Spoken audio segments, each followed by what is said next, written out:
Today is the 7th day of Pesach, but on the first day of Chol HaMoed, which was Tuesday, I recited two blessings with the deepest kavanah, with so much meaning. The first was, Baruch Ata Hashem, Rofeh Kol Basar Umafli La'asot. We praise you, God, who heals all flesh and who performs wonders. And the second bracha was Shehechianu, and I recited them both as I got my first Pfizer vaccination shot.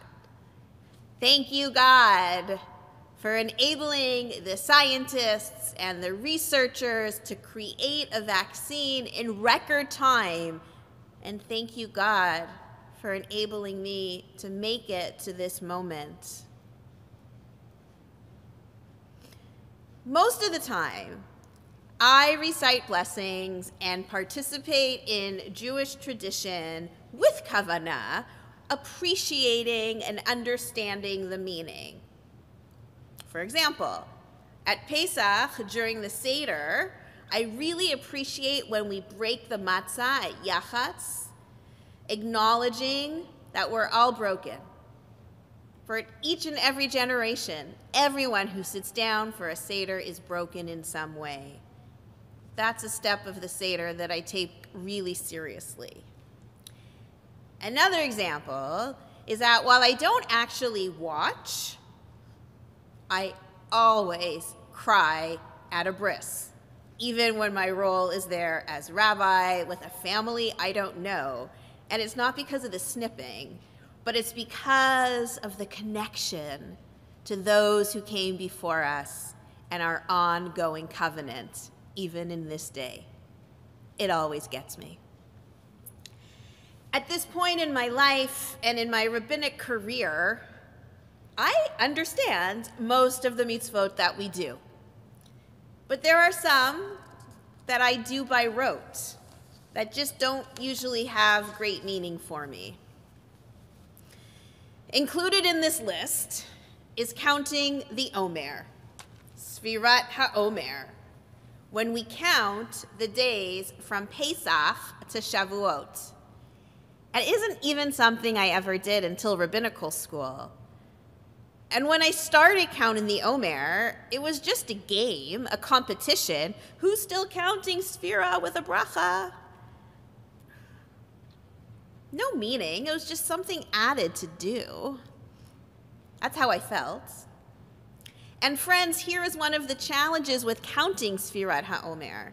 Even if you go to Minyan every night, the timing of Minyan is usually too early to count the Omer, so we need to count it when it gets dark. So we still need to remember to do it on our own later that night.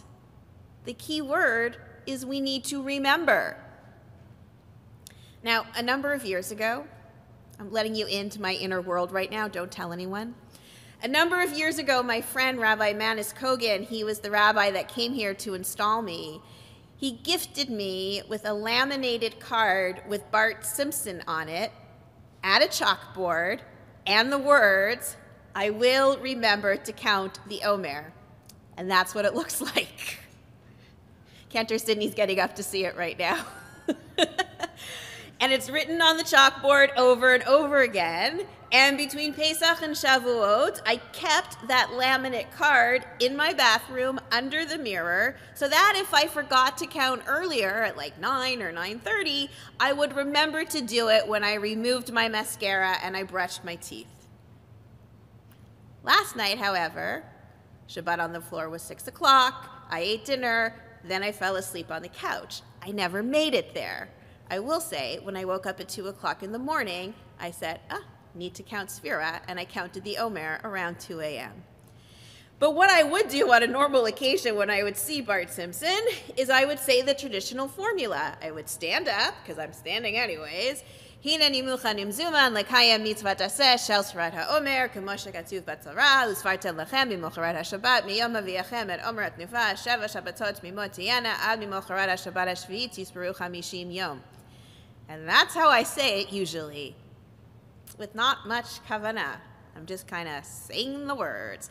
I'm ready and prepared to perform the positive mitzvah of counting the Omer, because it says so in the Torah. You shall count for yourselves from the day after the day of rest, from the day you bring your Omer as a wave offering. 7 complete weeks shall there be.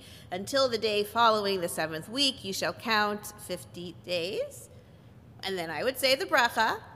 I mean, I did it last night. Baruch atah Hashem Elokeinu melech haolam asher kitshanu mitzvotav v'tzivanu al sfirat haomer. Blessed are you, God, that made us holy with the mitzvahs and commanded us to count the Omer. And then I would say what day the Omer it was. It was 6 yesterday, right? Yeah? I think so. Okay, that's what I did, right? But the laminated card somehow got lost when I moved to Toronto. And now I have a piece of paper in my bathroom instead that looked exactly like what you saw on screen. And it works. Unless I fall asleep on the couch, I remember to count the Omer every night. I still have a little ways to go. Now, there are a lot of wonderful people who I envy because they attach a mystical meaning to counting the Omer, and I really envy those people, but that's not the way my brain works, and that doesn't work for me. And so, up until this year, I've been counting the Sfira with one goal of making it to Shavuot, just kind of feeling proud of the accomplishment and nothing else. I was like, okay, I got to do this, so I'm going to do this. Let's hope I can do it, reach in with my friends. Hey, are you still counting? But this year something has changed. And that something is that we've been forced all year to realize that we have no clue when anything is going to happen in our lives right now. Are we in a lockdown? Are we not in a lockdown? Are we at an emergency break? Gray zone, red zone, orange zone? I don't know. I just want a haircut. Can we get a vaccine? Can we not get a vaccine? Do we need to wait 3 weeks until the next one? Do we need to wait 16 weeks? And what about those over 80 whose second appointment was canceled? What's happening to them? I don't know. I signed Ariella up for camp this summer. Will it actually happen? I don't know. Because the day camps that are supposed to happen in April for spring break, those have been canceled. My Uncle Herb, Zichrono Livracha, he used to say that he was going to Israel on the first chance he gets. I have no idea when my first chance will be to get back to Israel. That one hurts. When will we start to meet as a larger community, not just the SLT, to daven, even outside? I don't know now with this new emergency break. And of course, the biggest question ever, when is the Eglinton construction going to end? I don't know. I don't know. We don't know anything about what's going to happen. Even the weather person is wrong more than the weather person is often. And while reviewing the Parsha, it hit me. The Israelites didn't know anything either. Nothing was certain for them. Would there be a chamsin? Would there be a sandstorm? Would there be enemies? Would there be wild beasts? Are they sure that manna would come from the sky? They didn't know anything. The only thing they knew, though, was time. On one of the other days of Pesach, we read Leviticus 23. God says to Moses, speak to the Israelite people and say to them, Eile Moadai, Moadei Adonai, Asher Tikra'u Otam Mikra Kodesh, Eilehem Moadai. These are my fixed times, the fixed times which you shall have as sacred occasions.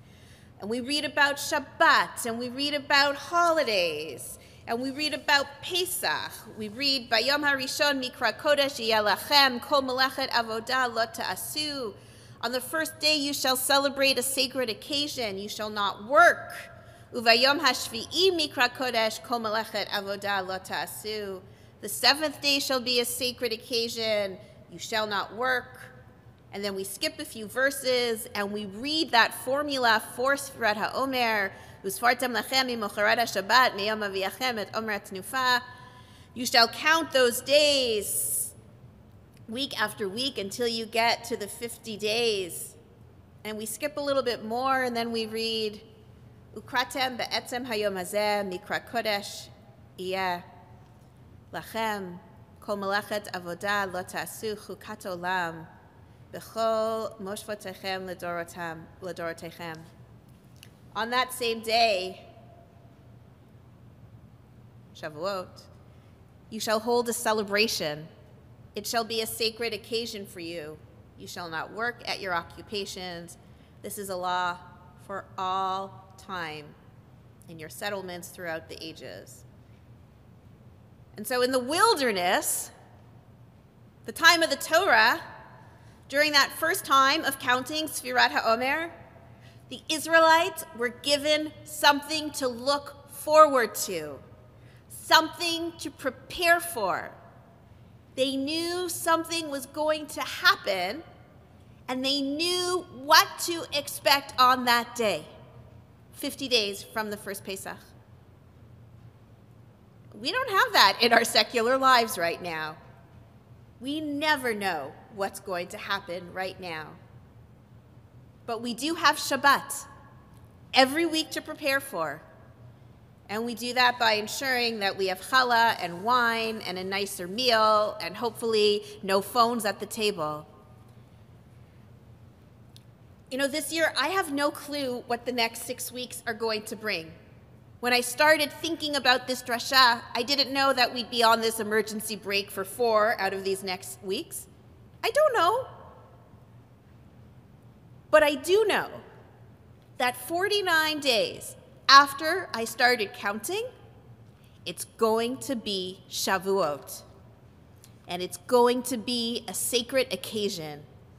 And cheesecake will be served, and people in this community will make blint souffle, and the 10 Commandments will be chanted in the morning Torah reading, and Yizkor will be recited, and we'll talk about Ruth and Boaz and Chesed, and apparently it'll mostly be online, even though we're prepared for both, but we don't know.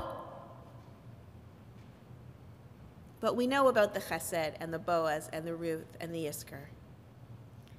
So this year, I'm counting the Omer with such kavanah, because I am grateful that even though there have been days where I feel like I'm a pawn in the hands of public health and other government agencies, that our Jewish calendar has enabled us to thrive and really live and focus internally and talk to God.